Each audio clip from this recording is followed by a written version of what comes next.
Shalom saudaraku yang dikasihi oleh Tuhan.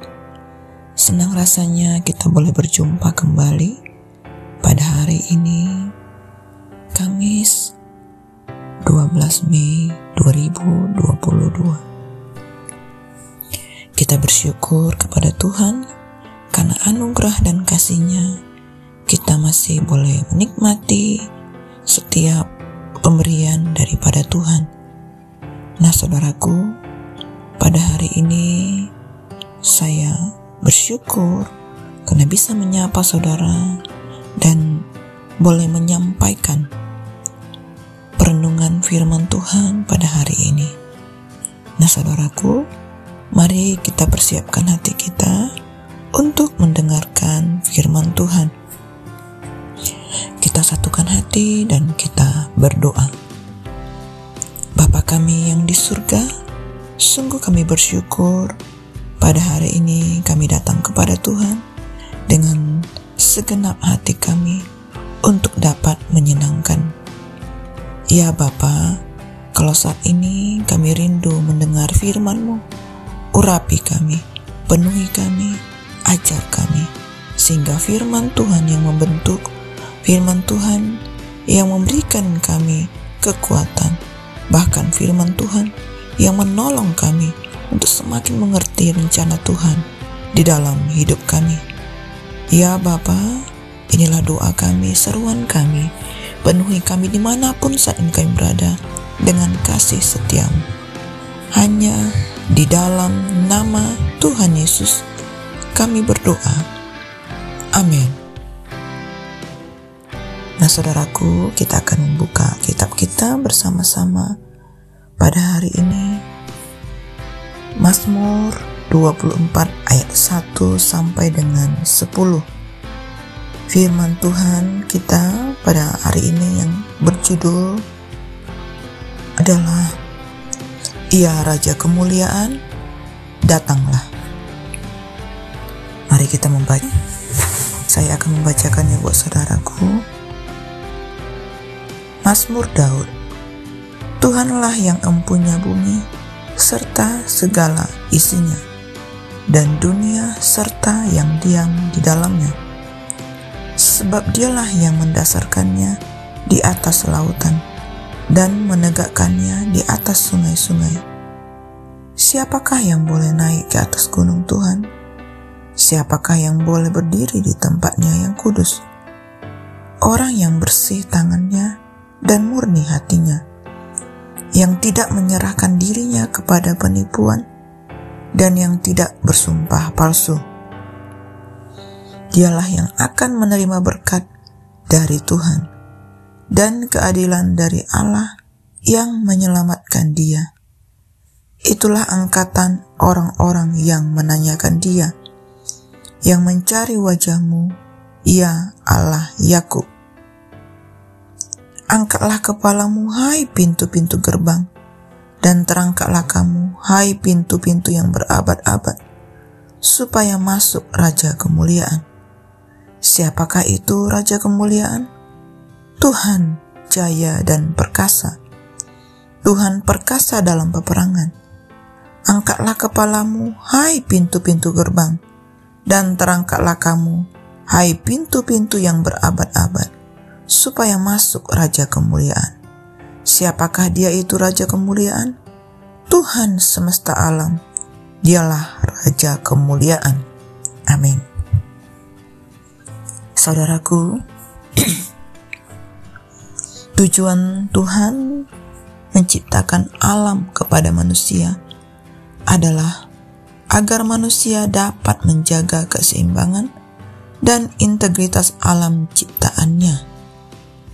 Namun, keadaan yang terjadi justru sebaliknya. Manusia lebih cocok disebut penghancur bumi daripada pemelihara bumi. Apakah Allah akan bertindak terhadap para penghancur bumi dengan ciptaannya? Mazmur ini memberikan jawaban kepada kita bahwa Dia Sang Pencipta langit dan bumi, yang menguasai alam semesta dan yang bertahta atas dunia ini, suatu saat akan datang atas dunia dan mengklaim miliknya.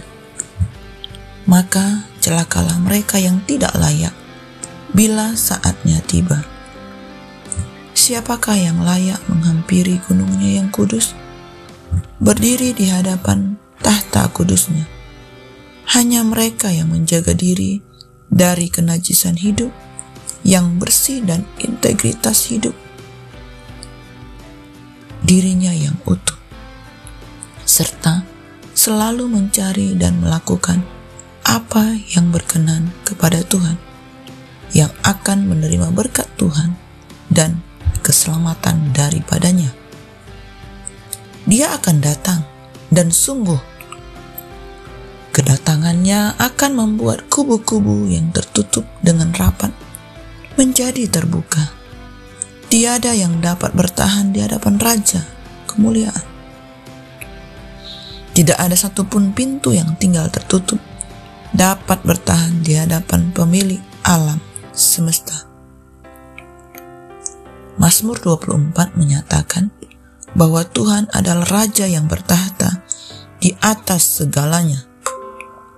Tidak ada konflik dengan kuasa-kuasa lain, karena hanya Dialah satu-satunya Allah. Maka pujian kepada Tuhan sebagai Raja membuka dan menutup Mazmur ini. Kalau demikian, bagaimanakah seharusnya menyambut dan merayakan Tuhan sebagai Raja? Yang pertama, di hadapan Raja, manusia harus bersih dari segala kotoran dan bebas dari segala motif palsu. Itu sebabnya dipakai ungkapan yang bersih tangannya dan murni hatinya. Ungkapan ini menunjukkan kehidupan yang tak bercacat karena dikendalikan oleh hati yang tulus, yang berakar pada kesetiaan tunggal pada Allah. Kedua, sejajar dengan yang pertama, ketulusan yang dapat dilihat oleh sesama manusia dan yang jauh dari kemunafikan yang memanipulasi nama Allah. Betapa mudah kita bersandiwara di hadapan orang lain dengan kesalehan semu, padahal tujuannya menipu demi keuntungan diri sendiri. Hanya orang yang memelihara pasangan sikap hati dan tindakan inilah yang akan menerima berkat Allah. Manusia boleh mencoba menolak Raja kemuliaan, sebagaimana dulu kedatangannya yang pertama telah ditolak. Bahkan mereka menyalibkan Dia. Tetapi kali ini Dia akan datang sebagai Raja kemuliaan yang berdaulat dan berkuasa penuh. Dia akan meminta tanggung jawab dan kesiapan kita. Siapakah yang dapat bertahan di hadapannya? Berbagai perayaan gereja, termasuk kenaikan Tuhan Yesus, bisa menjadi peristiwa penting untuk mengingat dan menyatakan Kristus sebagai Raja gereja dan dunia serta segala isinya. Dialah yang sudah datang untuk bertahta di hati setiap orang percaya, untuk memerintah umatnya, dan untuk menyatakan kedaulatan dan keperkasaan atas para musuhnya. Dengan hidup dalam ketulusan hati, serta kejujuran dan keadilan perilaku, umat Tuhan merajakan Kristus Yesus dalam hidup mereka dan menjadi kesaksian hidup bagi orang yang belum percaya. Mari kita renungkan bersama bahwa tujuan kedatangan Tuhan yang pertama untuk menjadi juru selamat dunia, dan tujuan kedatangan Tuhan yang kedua adalah untuk menyatakan kerajaannya yang mulia. Saudaraku, waspadalah dan persiapkan diri saudara. Jangan sampai saudara ditolak Tuhan karena kedapatan tidak siap. Amin. Nah, saudaraku yang dikasihi oleh Tuhan, mari kita satukan hati dan kita tutup di dalam doa. Bapa kami yang di surga, sungguh kami bersyukur untuk anugerah-Mu yang begitu besar yang kami rasakan pada hari ini. Kami bersyukur buat firman Tuhan yang sudah kami dengar. Firman Tuhan berotoritas di dalam hidup kami. Firman Tuhan mengajar, menegur, memperbaiki kesalahan kami. Firman Tuhan menginsafkan kami akan dosa, kebenaran, dan penghakiman. Dan pada saat ini ya Bapa, kami bersyukur kepadamu. Kami mau menjadi pelaku, pelaksana firman Tuhan. Sehingga Engkau tidak menolak kami, tapi kami mendapatkan bagian yang terbaik di dalam Engkau. Terima kasih Tuhan, berkati anak-anak-Mu dimanapun mereka saat ini berada. Yang sakit Tuhan sembuhkan, yang lemah Tuhan kuatkan, yang susah Tuhan hiburkan, bahkan yang mengalami banyak masalah problema hidup, Tuhan memberikan solusi, kekuatan bagi setiap mereka. Terima kasih Bapa, hanya di dalam nama Tuhan Yesus kami berdoa. Amin. Selamat pagi dan semangat beraktivitas saudaraku. Tuhan Yesus memberkati.